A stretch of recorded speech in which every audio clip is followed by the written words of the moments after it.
काय सांगावं त्याच्यात. आज शेतकरी फार नाराज आहे. याचं कारण असं आहे, फार अडचणीमध्ये माल पिकवले आणि टोमॅटोला माझ्या माहितीप्रमाणे एकरी 2 लाख रुपये खर्च येतो. मी सुद्धा यावेळेला 3 एकर टमाटो लावलेली आहे. टमाटो विकण्यासाठीच मी इथे येतो शेतकरी म्हणून. परंतु शेतकऱ्याची अवस्था एवढी वाईट झालेली आहे की परत टमाटो लावावे की नाही लावावे. पावसामुळं फार मोठं नुकसान झाले आणि याच्यामध्ये व्यापारी म्हणून व्यापाऱ्यांची बाजूसुद्धा बरोबर आहे. माल टिकत नाहीत, माल खराब होतात आणि आवक अपेक्षा जास्त असल्यामुळं बाजारामध्ये चांगल्या मालांना किंमत मिळते, परंतु हलके माल काही भावात विकले जातात.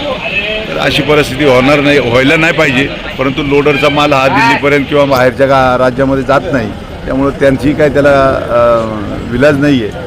आणि ही जी परिस्थिती आहे ही काही दिवसात निवळली तर बरं, नाही तर शेतकरी यावर्षी फार मोठ्या संकटात सापडलेला आहे. गुणवत्ता खराब नाही, शेतकरी घरी माल तोडतो. मी शेतकरी म्हणूनच आज या ठिकाणी आहे.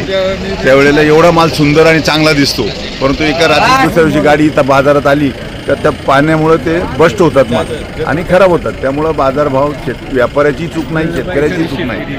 परंतु यामध्ये कुठलातरी दुवा म्हणून जर मार्केट कमिटीने याच्यामध्ये काहीच करू शकत नाही. मी पण मार्केट कमिटीमध्ये काही दिवस काम केले, पण त्यामध्ये जी व्यवस्था आहे ही नक्कीच चांगली आहे. व्यापारीसुद्धा आहेत, पण लोडर इथं थांबत नाही. याचं कारण असं आहे का 4-4, 3-3 दिवस जातात गाडीला आणि माल टिकत नाही. त्यामुळं लोडरही माल घेऊ शकत नाही. स्थानिक लेवलला एवढा माल खपत नाही, म्हणून बाजारभाव कमी आहे.